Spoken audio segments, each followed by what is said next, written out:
Mainstream mental health is flawed, and I'm pulling back the curtain. I'm Andrea Clark, a former family therapist who walked away from the system to expose the truth. After my own journey from medication maze to holistic healing, I'm here to challenge the status quo and reveal the mental health truths most people don't know. The truth about mental health is your radical roadmap to wellness. Raw stories, expert insights, breakthrough solutions. This is where traditional modalities end and real healing begins. Jess Brown is the creator of Manifest Every Day, a blog and community dedicated to personal growth and holistic wellness. After overcoming a 15-year battle with mental health challenges and navigating a broken healthcare system, she transformed her life through natural approaches and has now been medication-free for over a year. As an entrepreneur, writer, and certified belief code practitioner, Jess helps women who feel stuck and burnt out to rediscover self-love, find their passion, and create lives they truly love living. Her approach combines mindset work, habit building, manifestation techniques, energy work, and natural wellness strategies that address both mental and physical well-being. And I just have to say, for this intro, I know Jess personally. I've known her for 5 years, and she is an incredible human being. Her story is powerful, and I can't wait for you to dive into this episode. Hi, Jess. How are you? Hello, I'm doing well. How are you? I'm fabulous. I am so freaking pumped to have this conversation with you today. I think that we are going to give a lot of people some incredible insight through your story and your experiences, expertise. I can't wait. Also, you guys, Jess is a great friend of mine. How long have we known each other now? Like 6 years. It's like 5 or 6 years. I think we met in June of 2020. May or June. Okay. 5 years. Yeah. Okay. I love it. So Jess and I go way back professionally and personally, and I'm so excited for her to be here sharing her story. So let's just dive in. Today we're going to talk about your journey through the mental health system, one of my favorite topics, right? So let's talk about that. But before we dive into that part, maybe just give us a tiny little background about you personally, like where you grew up and where you are now. Like, I know you live very rural, which I always find fascinating about people because I'm a city slicker, and so just give us like a tiny little snippet, and then let's get into this epic journey that you've had to, holistic healing and all of that. Sure. So my name is Jess Brown. I grew up in northern Minnesota on Iron Range, if you can't tell from my odd accent. I think it's diminished over the years because I've lived in central Minnesota for several years now, but I grew up there. Lots of iron mines, iron ore, and all of that. I was born into a family of, my parents were very young when they had me. I guess I'll say that. I don't want to disparage any of my family, but they were very young when they had me, and it's caused chaos in my life early on. So, I made it through. I think my mom was 16, maybe 17, and my dad was 17. So these are some young, mature kids. Yeah, totally. They're not ready to be parents. No, not at all. So I think that was hard. My dad also had significant struggles and issues with his vision. I have really bad issues with my vision because of that. So, and he didn't get a lot of support. I mean, it just wasn't a thing back then to have that kind of support. And he was put down and didn't have a good start himself. So, I mean, of course, he's not going to be a great dad. Of course, he's probably going to have problems of his own. So that's kind of where I started from. But, my mom was a very hard worker. She didn't have a rich background, but she worked her way up. She's a very, very hard worker. I resonate so much with your story, Andrea, because I know that your mom was kind of that same kind of cutthroat, do or die, whatever it takes to have success kind of thing. That's my mom too. Yeah. And she's still working. That's just who she is. She just wants to keep working. It's kind of, I think she has 2 master's degrees now. She is a manager at a very large company. So And she started as a switchboard operator. For the young people that don't know what that is, you're literally answering the phone call and plugging it into the wall so it connects to a different room. Yeah, she literally started at the bottom, just like my mom. Yes. Yeah, so she started very, very, at the bottom and worked her way up, educated herself, and that's just who she is. So I didn't have that emotional connection. You know what I mean? Like when you come home and have a bad day from school or a bad day at school, that you can just tell your mom. Like my mom's response would be, it could be way worse. Walk up, So I mean, yes. Yes. Lonely in your feelings. Yeah. So just that emotional support wasn't there for me, but I did the best I could. I started developing like mental health problems early on just because of the dysfunction that I was in. My dad was also a violent alcoholic. That was just how his issues came out. He was very violent and had severe substance problems. So just having that tumultuous lifestyle for a kid, this is from 0 to 5 or 6 years old. So it was tough. But I finished high school. I wasn't the greatest student. I wanted to go to art school. I was always kind of an have your head in the clouds kind of person. But my mom, being who she is, says that is a hobby. That's not a career. So I went and I got applied just a AA liberal arts degree from a 2-year college. Then I went on to get a Bachelor of Science degree in applied psychology and human services. And then I also have a degree in law enforcement. Nothing I would have chosen for myself. It just happened to be something that I could do. I was good at it. I worked after college. I worked in a law office, prosecutor's office with crime victims for over 12 years. Mm-hmm. So, I've always been entrepreneurial. I like to do my own thing. I'm not a great employee. I admit to that. Like, I don't like to be told to do. And I just want to do my own thing. Yeah. So, about 12 or 13 years ago now, I started like exploring the online business world, and I've done all kinds of different things online since then. And yeah, we can go into that whenever you want, but that's basically me. I'm married. I have a wonderful husband of, I think 14 years will be this year. We have 2 dogs and we live in central Minnesota. I love it.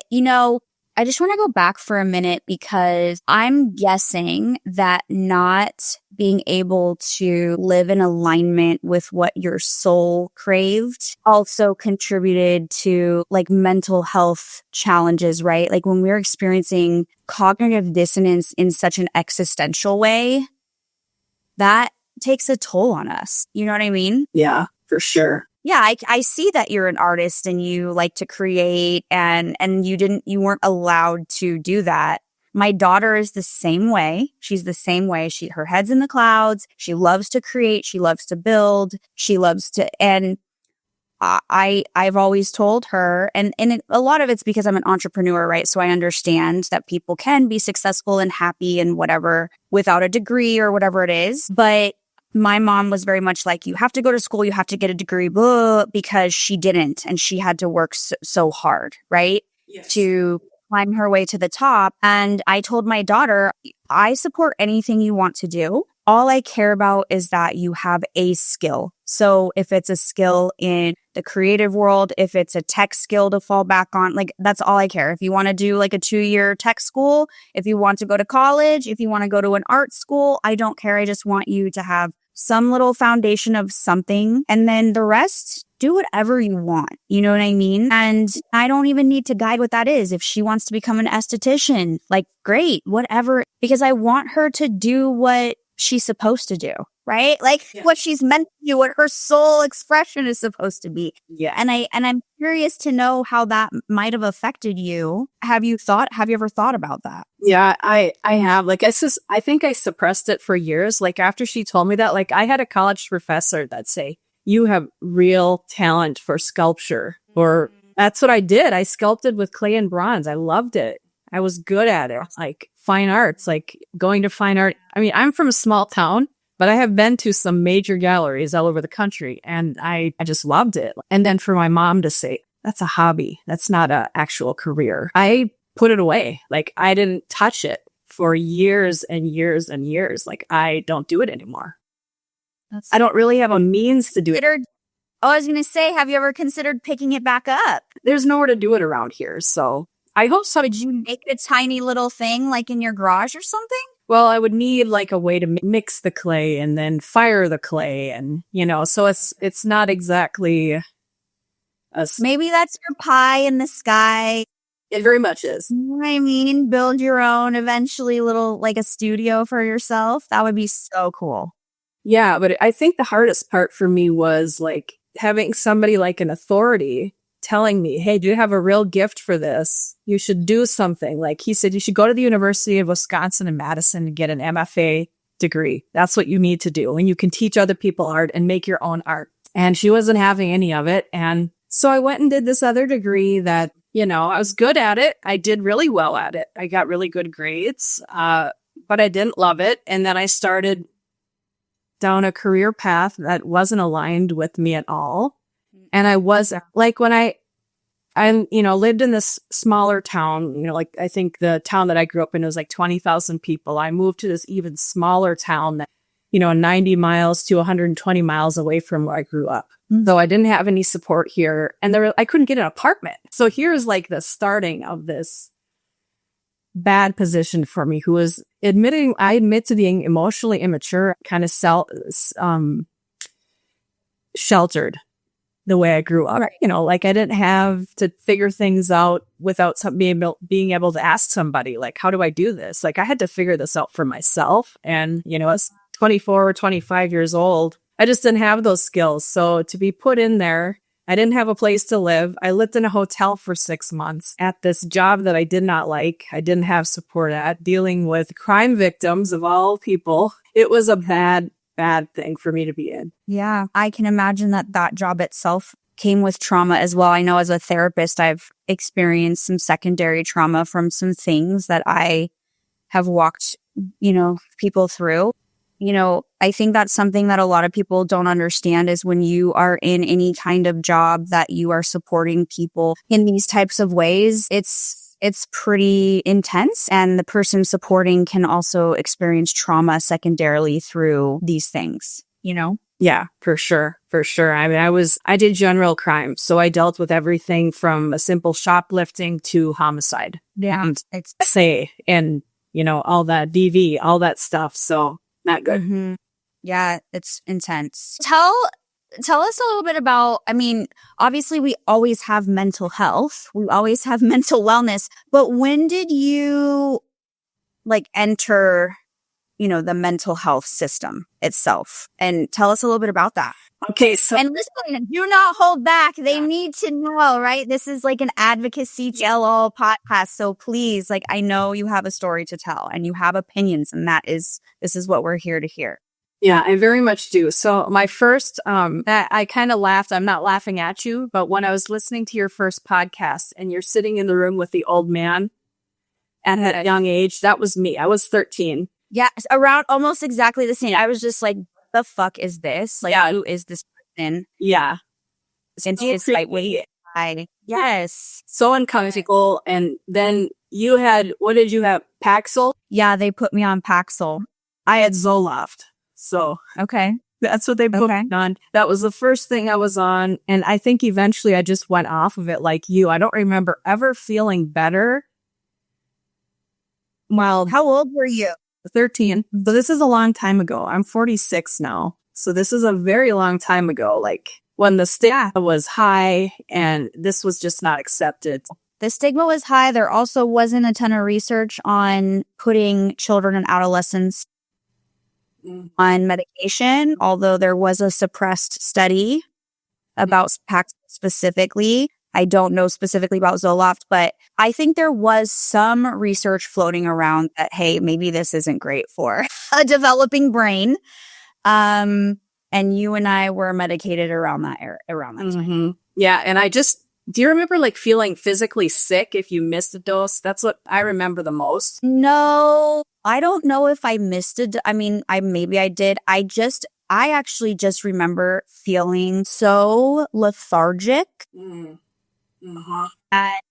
I I definitely was moody, and I did have anger, and I was angsty. I mean, my mom married somebody who was abusive, and I was really mad. And, I had some melancholy and I was upset. But when I got put on the medication, I became depressed. And I just felt so blah. Like my body just didn't have the same energy that it used to. It was just and I was dragging myself everywhere, and my eyes were glazed over. I was sleeping in class the first one or two class. I just was not, it was very bizarre. Clearly I was having side effects and nobody no. And I didn't have the wherewithal, obviously, to go, this is my medication, or you know what I mean? I just didn't know. Yeah, it was bad. It was really bad. Very bad. Yeah, well, you eventually went off of it, and so did I. And that's and then I don't remember what happened from 13 to 18 or even after that. I just remember my mental health flaring up again when I moved to this town for this new job. That's when it started to really become a problem again. Okay. So I was just feeling very depressed and nothing was going right. And I had some traumatic things happen in my mid 20s, and then something closer to age 30 that just compounded. And I wasn't dealing with any of this, I'm fine. This is fine. I can figure this out, until I wasn't. And it became to the point where I didn't want to be living anymore. So I admitted myself to a hospital. And now, good for you. Yeah, at 25. I think a friend that I worked with drove me there, and that's where I stayed for 3 weeks. Can we talk about that? Because I think people don't understand what happens with inpatient hospitalization. I've been inpatient 5 times, so I have lots of thoughts on it. Okay. So I was taken inpatient twice as an adolescent due to 2 suicide attempts, right? With being on my medication. And I definitely think a lot of it is bullshit. Now, you were an adult, so maybe your experience was a little different. I think as an adolescent, it's a holding tank until they're stable enough to leave. And then, I clearly wasn't stable enough, because within probably a month, I was back in there, right? And so I'm curious, your experience, number one, and your thoughts around that. Well, it's not a place where you go to get well. I guess that's what I'll first say. So I've been in 3 different mental hospitals. I was one in my hometown, a area that I live in now, but I've also been to the world-renowned Mayo Clinic mood disorder unit. I was there for a month, and that's where I was diagnosed with some different things. So I spent close to a month there. I maxed it out. The longest you can stay for insurance, I was there. So the ones that were smaller in hometowns, you're basically just there to be stabilized, and it's not in any way, shape, or form therapeutic at all. Let's talk about what that means, because not everybody, and this is really great for parents to hear who might have an adolescent or a young adult in their life who is struggling with their mental health significantly, and maybe friends or people or the therapist has brought up hospitalization, and you're at your wit's end and you're scared, and so you're really considering it. I really want you to listen up, because it might not actually be the best option, right? Because when you go inpatient for being stabilized, you go in, they mess with your meds, which is very dangerous to do. So sometimes people go into the hospital with one set of meds and they leave with another it's very dangerous, playing with people's chemistry this way. And then there's not really any therapy, right? There's some, but it's it takes more than a week to really get into what a person needs. It really is a holding place for the person to get more kind of, I guess, baseline, right? Not erratic or whatever they're experiencing, not air quote suicidal or whatever that is. It's not a healing place by any means. And the food they serve is not help you heal. It's pretty intense, but love to hear your experience at the Mayo Clinic. Okay. Yeah. So I ended up there. So this was closer to age 30. Okay. My mental health was so bad. It was around age 30. It's kind of getting messy in my head, but it was getting so bad. Kind of blur sometimes. But I remember exactly what happened. So I had extreme body pain. My whole body was aching. every day, like my husband would have to help me out of bed just to get my creaky, painful body going. And so I ended up down at the Mayo Clinic and for several tests, like over like a span of a week. And because everything came back normal, they said you have fibromyalgia, which I have my own thoughts on that diagnosis and that whole thing at all. I mean, I'm not disparaging anybody else's experience, but for me, it wasn't right. And so fibromyalgia is like literally a person whose trauma is screaming through their tissues and their fascia. That is what it is. and belt related. It's okay to offend people, Jess. That's the whole point. You guys, Jess is very cautious. She doesn't like to offend or polarize, which is funny because you're on a very polarizing, but there is so much research about early life trauma and autoimmune disease. I think it's a bullshit diagnosis that basically says we don't know what's wrong with you, so we'll just slap this on there. Yes, 1,000%. 1,000%. It's like a catch-all. Yeah. Mm-hmm. Oh, I went home from there, and then I had plans to come back for like this 6-week pain clinic. I was going to down there, living out of a nearby hotel and going to this pain clinic every day. So my husband brings me back down there. And I just remember sitting in the waiting room, being admitted to this thing and bawling, just sitting there crying. Like, I don't even know why. I just was hurting so bad. And I just felt so hopeless. And then I think eventually my husband left. And then I was just there by myself trying to navigate all of this. And I started talking with one of the nurses, and she's like asking me questions, very pointed questions. And I said, yeah, I don't want to be alive. So then I went to a different building and I ended up at their mood disorder unit. And that's where I stayed for close to a month. So it's inpatient at their mood disorder unit, which from what I heard from other people that were there that had been there multiple times, they were not known for this amazing program there.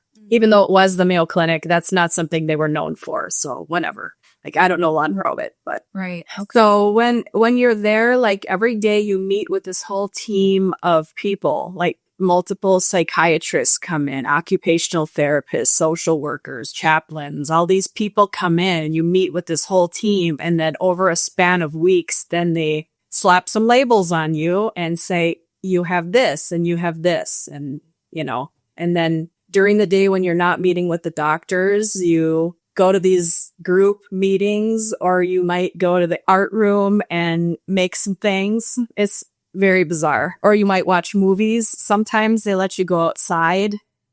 It's like kind of being in jail. You're not just... You weren't allowed to go outside every day? No, definitely not.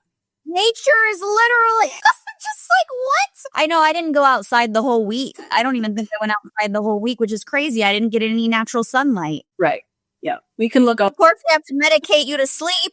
You're in a scary place, disconnected from everything you feel safe with, and you don't get any sunlight. You guys, I can't even. Yeah. Okay. Yeah. The food was bad there, so I ordered my food. The food was bad? Yeah. So I delivered. You know, I had the money back then. I was working full time. So I just ordered my. Yeah. I love it. Yeah, because the food is not. It's not good at all. It's not even if we're talking about, forget about mental health, like when you're recovering from surgery, the stuff that they feed you is not helping your body recover properly. I get it though, like there's it's insurance and it's this and it's that, but it's like, if this is supposed to be a place where you heal, why aren't we giving people healing food? Why are we giving people highly processed food? I mean, and sugar, all sugar, you know, barely any protein. It's crazy to me. Mm-hmm. Yes, it is. That was crazy. And, you know, they have like all these snacks available. They have a little snack room. It's cookies and chips and candy. All the things that totally fuck up your mental health. Yeah. It's crazy. Yeah. Okay, so I don't know how comfortable you feel sharing any of the diagnoses they gave you, and there's no pressure to do that. It took me a long time to openly share that I was diagnosed with bipolar as a teenager. I just openly shared that like in the last probably year. Mm-hmm. So there's no pressure. I am curious though, were you given multiple mental health diagnoses? Yes. And I am comfortable sharing because I know that I don't have it. I know that absolutely incorrect. They told me I had bipolar 1 with like this ultra rapid cycling. Okay. I've been diagnosed with ADD. I've been diagnosed with severe depression, generalized anxiety. None of it was accurate. I mean, maybe, yes, depression at some Well, would it be safe to say that maybe you had PTSD? Yes. And also with your upbringing, you've had complex PTSD plus PTSD from some a specific event that happened to you that happened in adulthood. Yes. Yeah, you guys, can I just take a pause for 1 second and get on my soapbox? Yes, please do. So in my opinion, okay, the DSM has all these different things, but really what it comes down to is how trauma is manifesting in our body and our mental health. Okay. And then also the lifestyle that we are engaging in will amplify how the trauma is manifesting and speaking to our body and speaking to us, right? Our environment. And we could wipe away every single diagnosis. This is my opinion. Maybe outside of the autism spectrum, let's just leave that alone. But every single diagnosis we could wipe away and just treat people through a trauma-informed lens. I'm even talking about mild anxiety, okay? Because a lot of times anxiety is just a fire alarm saying my nervous system's dysregulated. And typically when your nervous system is dysregulated, even on a more mild scale, it's because it's responding to stress in your environment, chronic stress. So maybe you don't have trauma, but your nervous system is like, this is not good for me. This is unhealthy for me. All these other diagnoses, I'm so sick of it. Like every time they revamp it, there's more and more and more. And I used to have people come into my office, kids and adults, and parents would sit on my couch and say, well, I was told they have ODD. I was told that they have explosive blah, blah, blah disorder. And I'm like, they're 6. What are we talking about here? Our mental health system as a whole does not look at people through a trauma-informed lens. There are trauma-informed practitioners, obviously, but as a whole, we are missing this piece about how life experiences affect us. And then to slap like a generalized anxiety, it doesn't even account for those things, right? Or bipolar, it doesn't even account for those things. It doesn't account for hormones. It doesn't account for so many teen girls get diagnosed with bipolar disorder. It disgusts me. And I'm like, most of them, it's around the time they're going through puberty. And I'm just like, what? Like, hello, of course they have emotional ups and downs. They're teenage girls. Hello. They're teenage girls going through a crazy rite of passage hormonally. And on top of that, they're dealing with so much social pressure. Duh. So anyway, it's something that I'm so passionate about. And I just wanted to kind of pause and go on a rant about it. And I'm so glad now that none of that for you applies. You know what I mean? Yeah. But what was it like for you though, for people to say that to you? Yeah, I felt really dysfunctional. I mean, not saying that if somebody has that, I am total, empathy for them. But I lived with that stigma. Small town. Oh, she has bipolar. Watch her. Be careful. Yes, because bipolar disorder is very villainized. Like, they're up and down. They're crazy. You never know what you're going to get. It's like very, very polarized. It's not. Yeah. It's not okay. And I lived with that, thinking that label was me for over a decade. That's horrible. That is horrible. Yeah. And I mean, I was on lithium and I was considering electroshock therapy and all these other crazy things when really I just had untreated trauma. I had PTSD from multiple things that never was ever dealt with or even considered. So yeah, that's what's maddening. And one thing I thought was so crazy when I was at the Mayo Clinic, like one of the other activities that they had me do was sit in this little room and watch these videos of these scenarios. So one day was borderline personality disorder. So it's like this cheesy little skit. Watch this and tell me if this sounds like you. So I'd watch this. That's how they diagnosed you? Was having you watch videos and say, yeah, that sounds like me. Literally, that was part of it. Have you ever heard of something so crazy? So I'm watching, schizophrenia, schizoaffective disorder, all these other like borderline, bipolar 1, bipolar 2, all these different videos I watched. I'm like, I don't know. I mean, they all do maybe a little bit. Sometimes I don't know what I'm supposed to do. Because they all exist. They all show how trauma can manifest in different people based on their environment, really. Yeah. Yeah. So this is crazy to me, especially it being the Mayo Clinic, because, the Mayo Clinic is like the Mayo Clinic, and it's really this is really disheartening. I'm so glad we're talking about this. Yeah. And I don't, for me personally, like I just hung my hat on having an answer for what it was. What is wrong with me? And then when I got that answer, I didn't feel any better. These labels are not helpful. They're disempowering. They're very disempowering. Just my take. And a lot of people take them on as identity. Yes. I'm bipolar.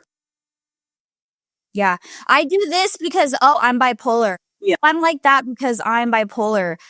That's how a lot of people take it on, is like, they make sense of everything because of their... Justify everything. And yeah, and when I say that, I don't mean they justify it because they don't want to. It's more like that it just helps them cope. Yes. It makes you feel like you can't heal or you can't change. And they tell you that. Like I was told that you will never be free of this. You will always have to be on medication. You're never, ever going to be able to stop being on this medication. Because that was one of the things I asked. I'm like, how long do I have to take this lithium? Forever. You can never go off of this. Did they tell you have a chemical imbalance? Yes, that's exactly what they said. You have a chemical imbalance in your brain that will never, ever go away. It can only be managed with these drugs and maybe going to some talk therapy. That is insane. Yeah, I mean, I smile and laugh about it now, but for somebody who doesn't having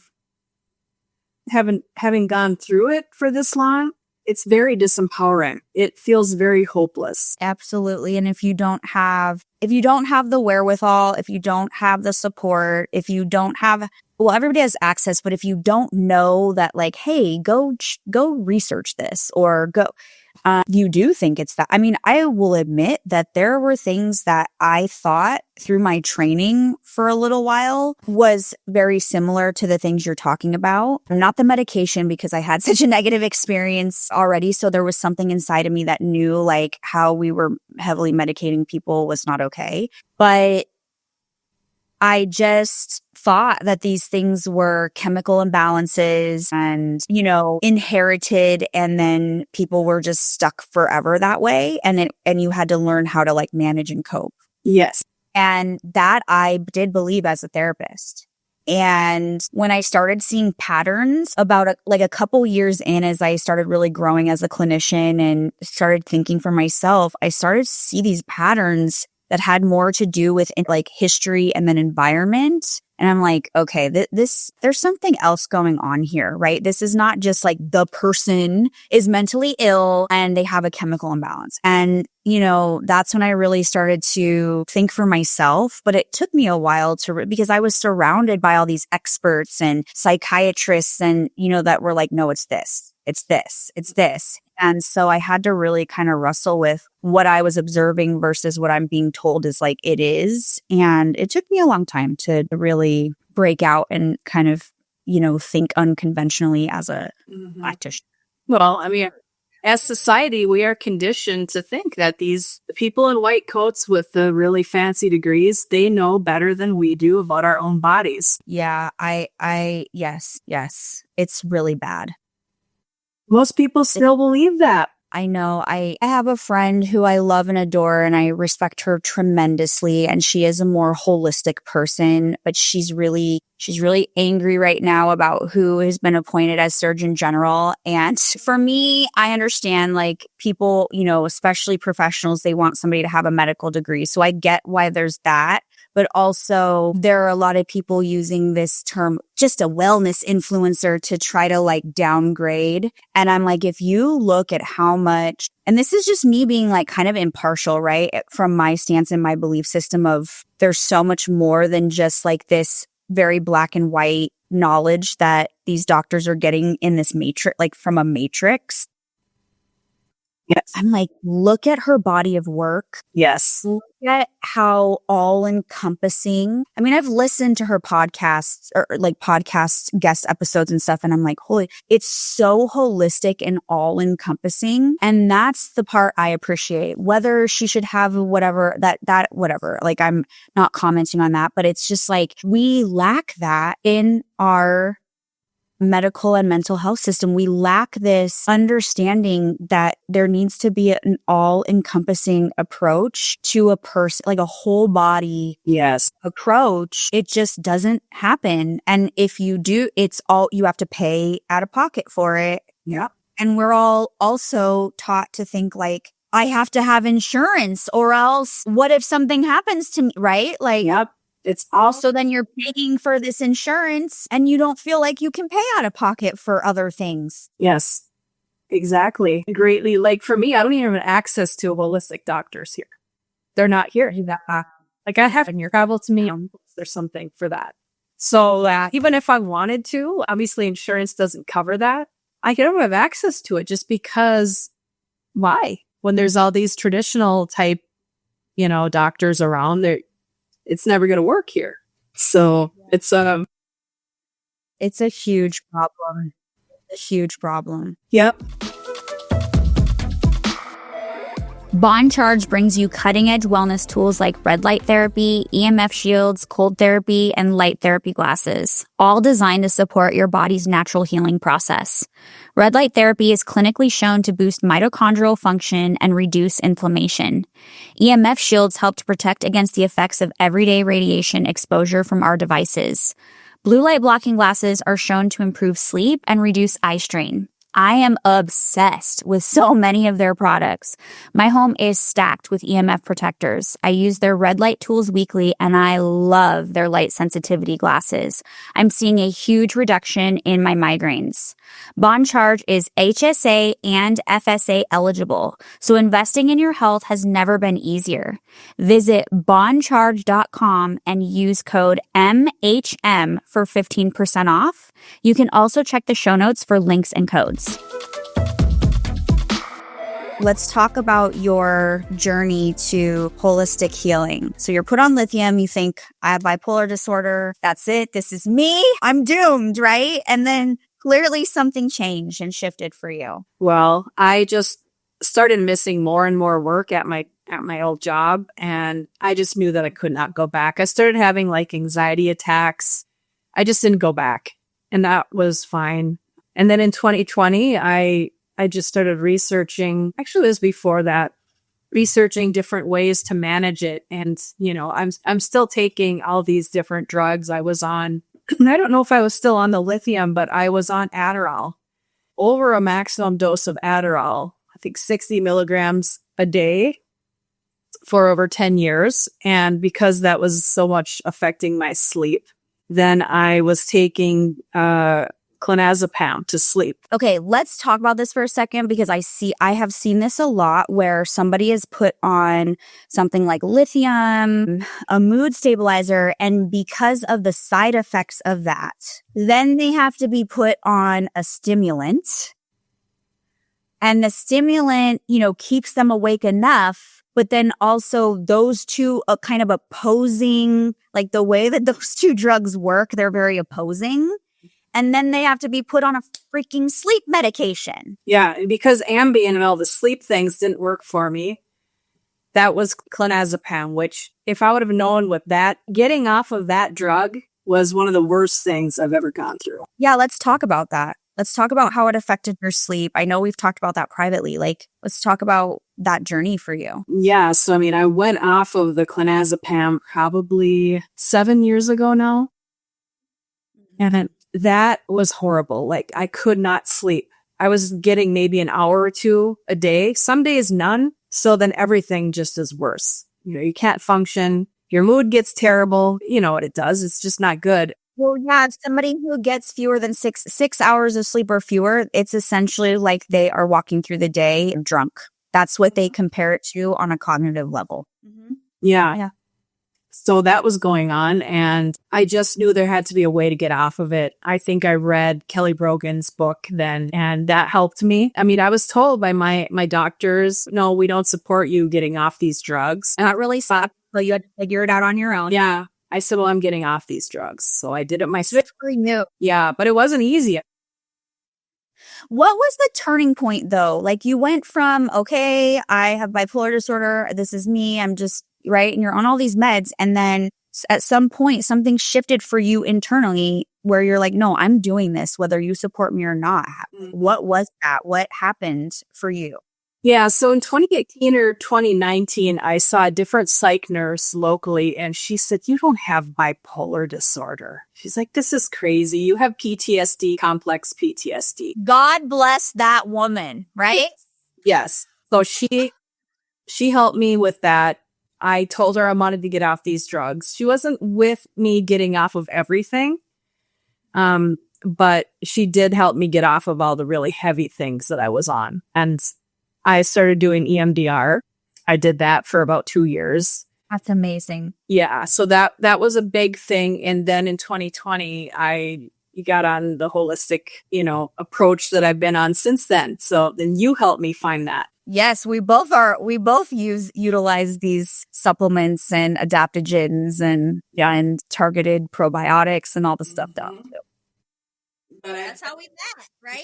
That's how we met. And I have been off any kind of medications now for over a year. That's incredible. Really quick, let's talk about your unnecessary gallbladder surgery. My gosh, yeah. This is the thing, even though that's not air quote mental health, like all of this stuff matters. Our bodies, it all affects everything. Right? It's not one or the other. That's the whole piece that I feel too is missing in our system is that it's like mental health's this, physical health is it's like, no, both are so deeply connected. Yeah. I mean, and this goes back to like the same body pain I was having when they said I had fibromyalgia. So that was this was in, the early 2009, 2010, around there, where I had a lot of really traumatic things happen in this short period of time. I wasn't dealing with them, and it came across as extreme GI problems and pain. So, I mean, I had the HIDA scan for the gallbladder, and it said it was functioning at like 17%. I think the lowest it's supposed to be is like 30 or 40. I can't remember exactly, so don't quote me on that, but it was functioning way lower.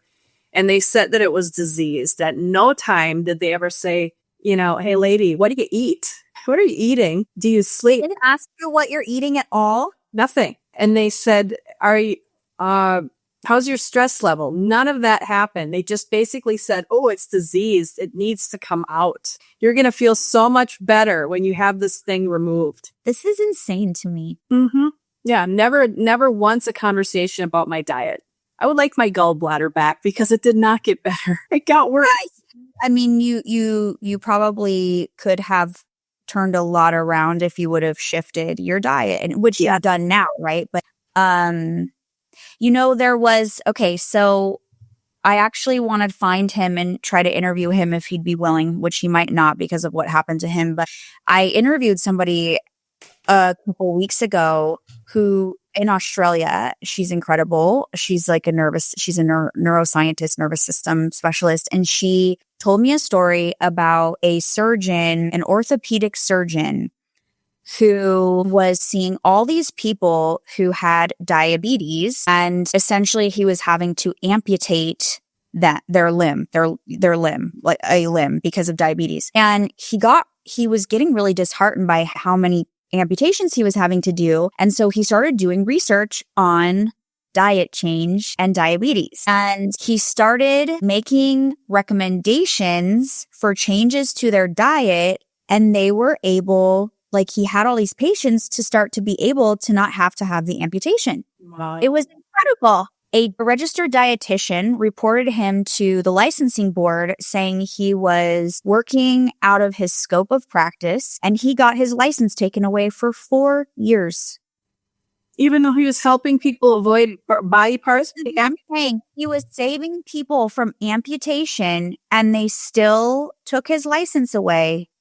And this is the level, like part of the issue isn't just that the system, how it's built, but also it is how it's built, but like the bureaucracy in the system. So of course, whatever type of person you went to see, was it like a general, I don't know, but whatever. A regular doctor and then like a gastroenterologist or something.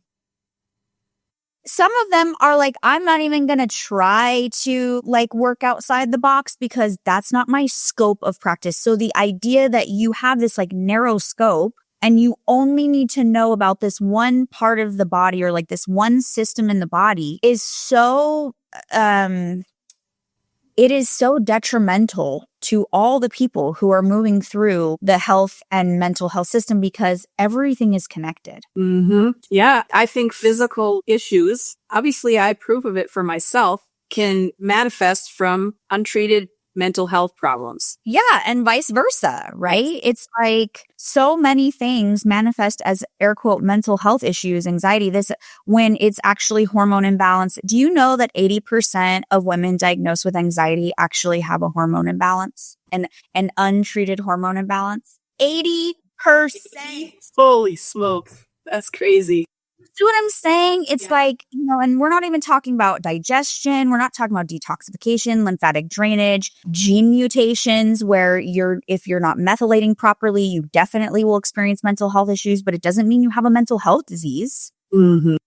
It's your body trying to say, hey, I need support methylating or detoxing or whatever. And it's like people just don't, like doctors don't know this. Yes. It's wild. It's not helping people. No. And so, okay, you've been off all medications for a year. Tell us how are you doing? I'm doing great. I mean, I have challenging days like everybody, but for the most part, no. It's all for me. It's like, okay, if I'm feeling like crap, what am I going to do about it? I have to get up and move. Like I'm all about the energy. You know what I mean? Like get the energy flowing again. If I'm sitting here feeling sad or anxious and wallowing in it, then it's going to keep just getting worse. So I have to get up and do something, go for a walk, do a workout, build some muscle, something, like do some sort of productive activity to feel better. But I mean, it's just like I do well most days. Mm-hmm. It's hard at times, but I know that I'm myself and that I'm figuring out the path for myself going forward without having to look for these external things that I have a long history of not being helped by. I don't remember ever feeling better by any of these drugs. I've been on so many of these drugs. So how are you sleeping? Because this is the thing. You were on medication for so long, and that's a long-term process, like to really heal that. And I get pretty high quality sleep, but even I am still healing. I wouldn't say it's like 100% rock solid. And I know that a lot of that has to do with like unattended to things that have been getting in line. And it's like it's kind of like my last piece. And I'm 42, right? It's my last piece of what I'm really working through. Yeah. And I know a lot of it has to do with things that I'm recovering from and or working out, if that makes sense. Yes. So that's interesting that you say that's your last piece, because that's kind of how I feel about it too. Like I really feel that I have a good handle on how to handle my mood and anxiousness and all of that stuff. Like I really feel like I'm on a good path with that, but the sleep was still challenging for a while. Like at least 3 or 4 days a week, I was getting really crappy sleep. So.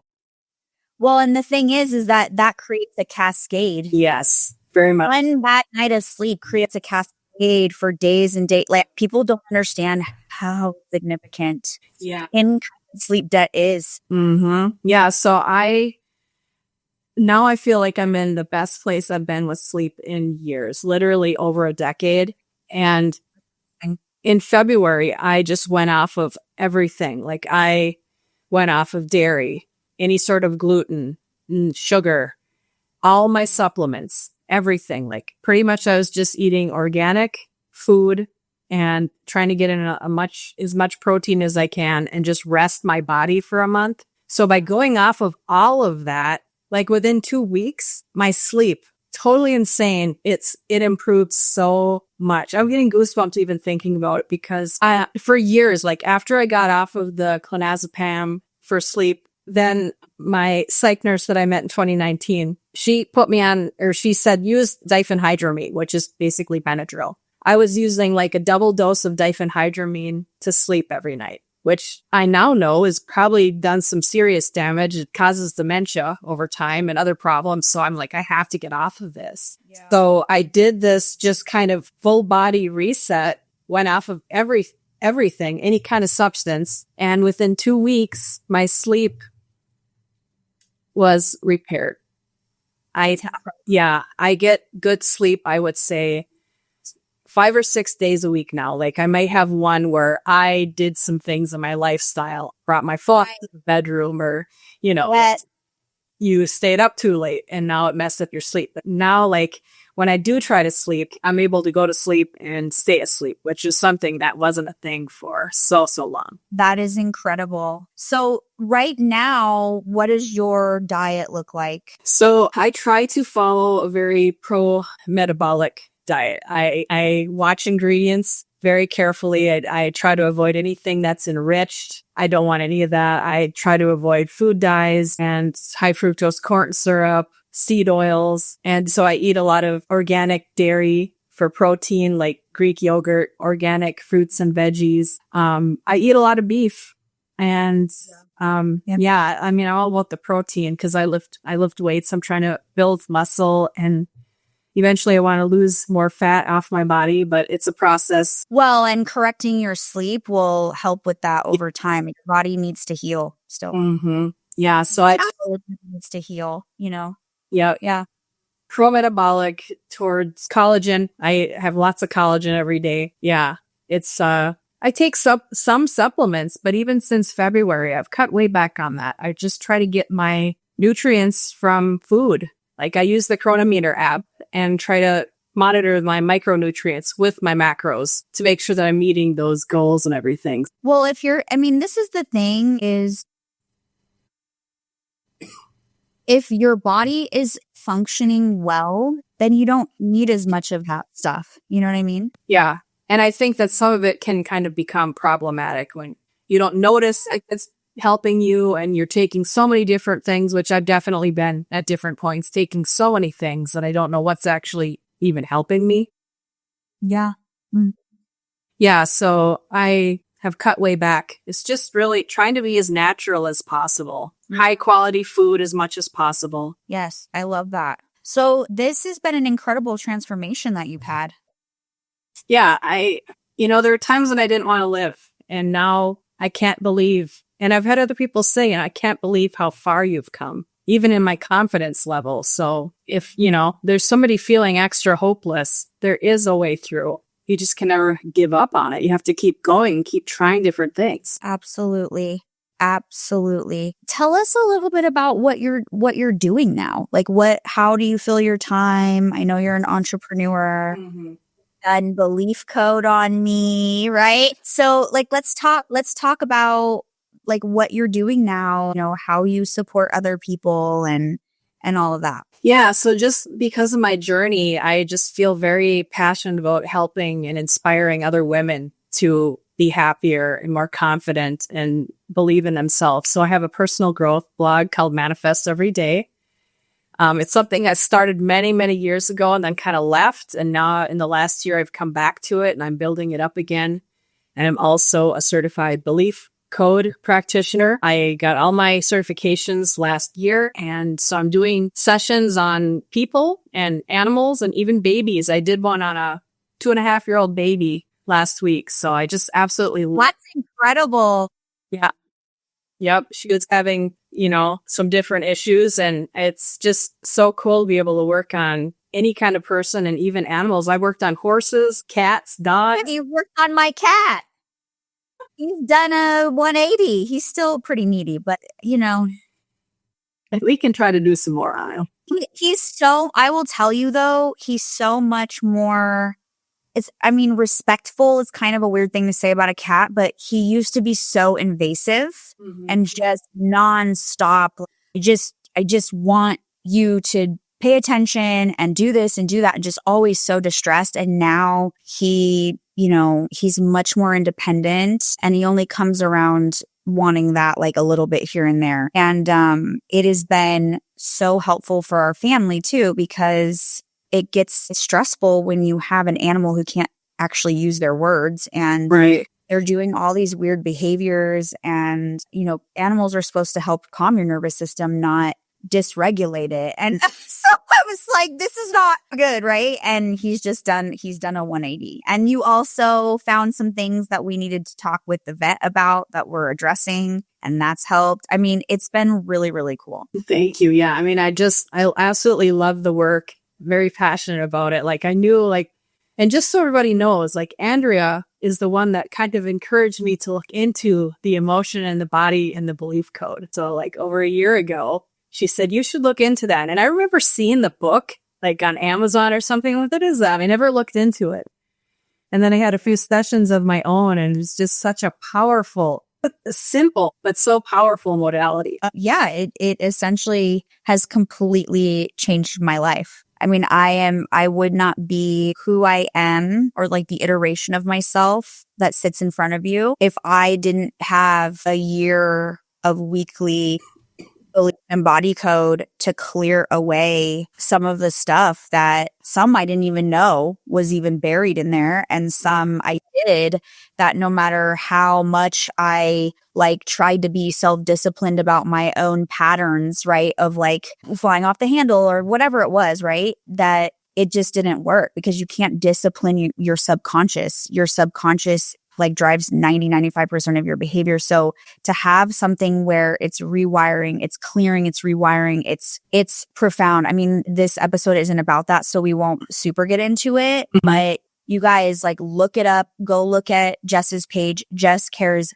deeply for the work that she does. She's thorough. She puts her heart and soul into it. It's a highly effective modality. I talk about it in length in my root cause healing roadmap that I've just released. I am obsessed with it. And one of the things I love about it is that you don't have to talk about everything, right? You can say here's what's going on. Here's the issue. And then Jess does the rest, which is really good for people who maybe aren't as emotionally attuned. Maybe they have some trauma. Maybe they don't like talking about their feelings. They don't know how, right? Trap emotions and trauma and imbalances from the body and belief systems. So it's can work on so many different areas of life. Yeah. And it's also helped transform my health as well. Not just my physical health, not just my mental well-being, right? And my emotional well-being. I mean, it is really same with my husband, same with my daughter. So it's been, we have found trapped toxins in my daughter's body,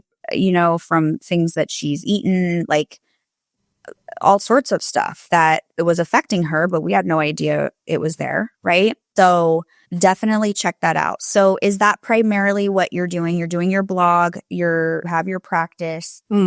Yes. And I'm probably going to be starting to create some of my own products too, some books and guides and stuff like that I'll be selling too. So I love it. I can't wait to check those out. I can't wait to see what you create. Yeah. I love your podcast. I'm just loving these episodes. So thank you so much, Andrea. This has been an honor. Yeah, I'm so excited. Okay, so you guys, where can people find you actually? Do you want them to go to your blog? Yeah, you can go to manifesteveryday.com, or I have, I think, a milkshake link that we could, if you want to link to that, they have some free resources they could get there. There's some resources on my blog too. Okay, beautiful. So everything will be linked in the show notes, whether you're watching on YouTube or you're listening on Spotify or Apple Podcasts, wherever you're listening to this, you will be able to check the show notes and go find Jess. And I highly, highly recommend you consider doing Belief Code with her, and just go look into Belief Code and check that out. And I am so excited that we had this conversation. I feel like there's so much more. We might have to do that part 2. Yeah. We didn't get to, big pharma marketing or anything. So we might have to do a part 2 episode. I'm really excited, and I can't wait for everybody to hear your incredible story of transformation and finding personal freedom. Thank you for sharing it. Thank you. Yeah. All right, guys. We'll see you in the next episode. I'm eternally grateful you tuned into The Truth About Mental Health. If this message matters to you, please spread the word by subscribing, leaving a 5-star review, and sharing with someone who needs this knowledge. Let's keep reclaiming our mental health together.